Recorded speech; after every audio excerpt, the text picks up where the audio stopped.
Welcome back to Flick Favorites. I'm going to explain an action, thriller film from 2016, titled, The Accountant. Spoilers ahead. Enjoy the content. A couple hopes to get some understanding by bringing their son Chris to a facility for autistic kids. The director offers to let Chris reside there, and they explain that because the spouse is in the army, they frequently relocate. Chris doesn't need to be kept away from the things that distress him, the spouse asserts in his refusal. Because of how the world functions, he must be made to cope with them.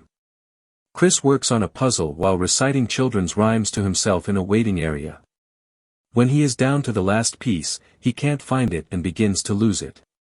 He is comforted when a little girl discovers the missing piece and hands it to him. Chris currently holds a position as an accountant. A couple in financial difficulty sits down with him in his office, and he gives them advice on how to file their taxes in the best possible way to maximize their savings. They express their gratitude and the husband grants Chris' request to practice shooting at any time on their land. A guy by the name of King, the head of the U.S. Treasury, summons Medina, an analyst, into his office so they may speak. He lauds her accomplishments and inquires as to her lack of advancement. He accuses her of lying when she claims that being an analyst is all she wants to do. He pulls up arrest records from her youth and tells her that it's illegal to lie on a federal job application, and that her record should have prevented her from getting her position. He informs her that if she wants to maintain her job, she must assist him with a unique project. He presents her with images of the accountant and every crook he collaborates with. He assists them in managing their illicit funds and has a history of killing people.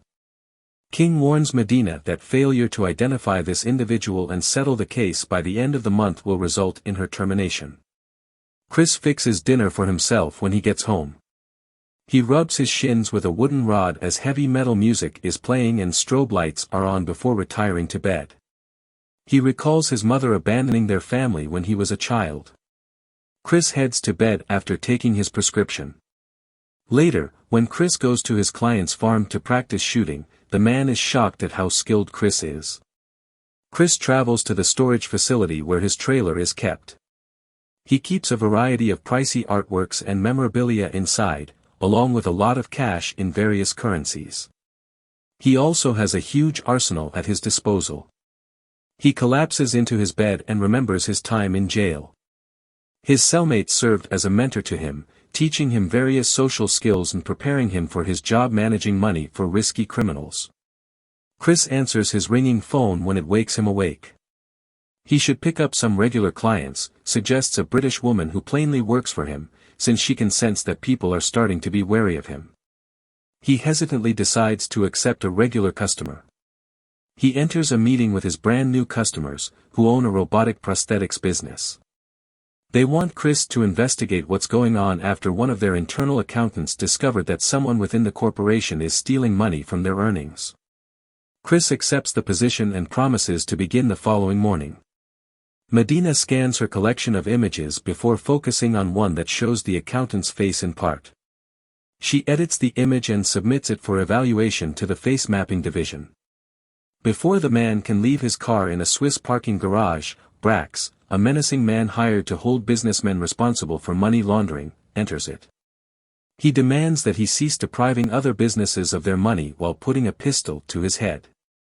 Brax has to physically abuse him, but ultimately the man concedes, and that is the signal to depart. A woman is dozing off at the conference table as Chris enters the conference room where he is permitted to work for the corporation. She apologizes when he wakes her up uncomfortably. She identifies herself as Dana, the one who initially discovered that there was money missing. She explains the issue to him and presumes that they would be working together, but Chris makes it apparent that he would rather work by himself. She adjourns the meeting space, and Chris begins his job. Homeland Security calls Medina about the face recognition request when she is at a news appearance. They have uncovered an audio tape from one of his attacks in which a guy begs for his life just before being killed by the accountant. To Medina, they deliver the audio file. Dana attempts to strike up a conversation with Chris as they are eating lunch. Chris makes an effort to interact with others, but it is obvious that he struggles. Dana discusses how her father inspired her to pursue a career in accounting. Chris goes back to the conference room and spends so much time using the available whiteboard for arithmetic that he had to continue on the adjacent windows. He works all around the room until he makes a breakthrough. At home, Medina repeatedly plays the audio file while using her technology to pick out the accountant's vocals. She can hear him singing a children's song to himself. In the middle of the night, Brax pays a visit to one of the robotics company's shareholders at his home. He tells him to get the insulin from the fridge and bring it over to the table, where he can either inject himself with it to make his death appear to be a suicide so that his wife can collect on his life insurance policy, or he can try to fight back and Brax will kill him and his wife. The man makes the decision to inject himself. The next day, when Chris enters the conference room, maintenance personnel began wiping his work from the windows. The owner of the business enters after telling them to stop and explains that Chris should not continue working on the case since his closest buddy, a stockholder, committed suicide last night due to remorse over taking money from the business.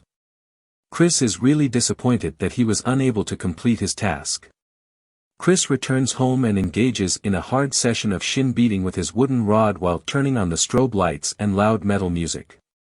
He had a second flashback of his mother leaving the household, breaks the rod over his shin, and tosses his prescription bottle. He takes his medication, settles down, and goes to bed. When he leaves the house the following morning, an automobile follows him. Chris visits the property of his client to rehearse shooting. He remembers a battle from his youth with his brother Brax and a trainer his father hired. They receive a beating from the trainer and are covered in scrapes and bruises. Although their father claims they haven't had enough, the trainer wants to stop for the day. He forces the youngsters to stand up and continue fighting. Inside the house, the two clients are being held hostage by a couple of thugs. They insist that the wife summon Chris inside from outside so they may approach him. Chris kills the guy who was accompanying her to the front door from the yard. The couple is forced into their truck by the second thug, who then drives them off their land. Chris fires at the truck, bringing it to a stop, then drags the criminal out of it. Chris uses his belt to choke the man and demands to know who he is employed by. Despite being instructed to kill Chris and Dana, the guy claims he has no idea who is in control. After killing the man, Chris leaves the area and moves toward Dana's residence. A man follows Dana to her apartment complex and Chris arrives just in time to see him get into the elevator with her. Chris enters the building covertly and ascends the stairs. After arriving at her residence, two delivery people inform Dana that they have a present for her. She resists their attempts to control her and flees to the bathroom after they forced their way into the flat. Dana is instructed to accompany Chris when he bursts into the flat and murders the two guys.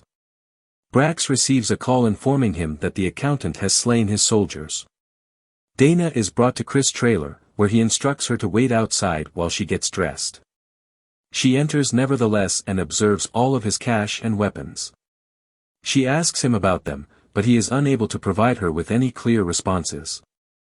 Language services contact Medina on the audio recording she supplied them.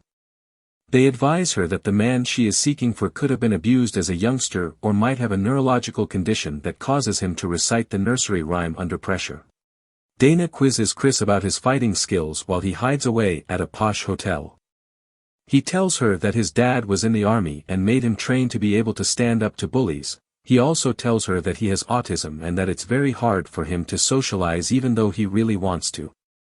Dana tells him a tale about a dress she really desired in high school and how she had to learn card counting and gambling in order to get it. Although she just once wore it, she merely wanted to blend in with the other children. Dana moves in to kiss Chris as they have an emotional moment, but Chris pulls away after learning something about the robotics case. He reveals to her that someone was taking money from the business and reinvesting it to increase earnings. Later, while Chris is following Brax along the street, Brax sees him and fires at him. Chris continues following him and ends up in one of the shareholders' hotel rooms and sees that she's been shot dead.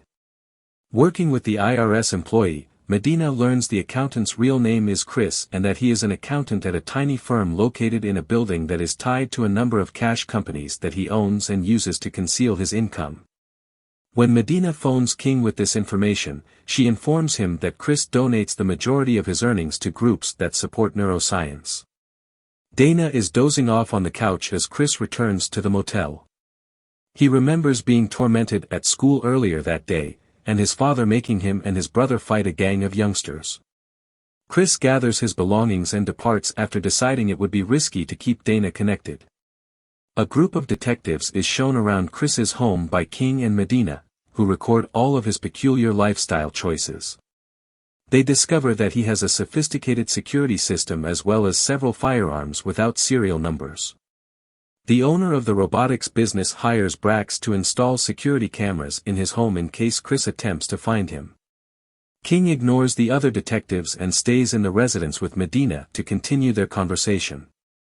He requests information regarding Medina's arrest, and she responds by telling him that she attempted to murder a drug dealer who was supplying drugs to her sister and that she doesn't regret her actions. King tells Medina about his lengthy search for the accountant and the challenges he had to overcome to get this far. He claims to have overheard Chris killing the victim when he was at the hotel where the audio of Chris was captured. Chris then demanded a pistol from him and questioned whether he was a decent father. King agreed, and Chris released him. He interpreted Chris saving his life as a message to resign, and just as he was about to leave his job permanently, a woman with a British accent called and gave him information about a forthcoming unlawful trade. Using the lady who called as an informant, he made the decision to remain on the force. After Chris was sent in jail for lending criminals money, King spoke with his cellmate, a government informant. When they at last released him, the individuals he had previously worked for discovered him, captured him, and murdered him. Chris panicked out and ran out from the prison when one of the guards informed him of his cellmate's passing. He later attended his mother's funeral with his father, but when they were asked to leave, Chris had a meltdown. Chris was being fired upon by a security guard, but his father dodged the bullet and perished. When Medina questions why King is telling her all of this, he responds that he wants Medina to take over the British woman's phone once he retires in 7 months. Medina answers a ringing phone at Chris' home. On the other end of the telephone, the British woman tips Medina off about the robot's business. Chris enters the property while Brax is visiting the home of the business owner. Chris murders all of Brax's men that are sent out, save just one to question about the design of the mansion. From the surveillance cameras, Brax watches as he sends his guys to Chris and attempts to give them instructions on how to take him out. Despite suffering several wounds, Chris is still able to kill every guy Brax throws his way and enter the mansion. Brax tells his troops to halt down when he views the security footage and identifies Chris as his brother. The business owner sits in front of the cameras as Brax goes to Chris. At first, Brax is furious at Chris for not being able to get a hold of him for over 10 years, and he's upset that Chris went to their mother's funeral. Brax blames Chris for their father's death and Chris lets Brax hit him to release some of his anger. Chris seizes control of the circumstance and restrains Brax with a pistol until he becomes calm. The brothers reconcile. The business owner enters the space, perplexed and angry that Brax hasn't looked after Chris. Chris kills the business owner before picking up the conversation with his brother.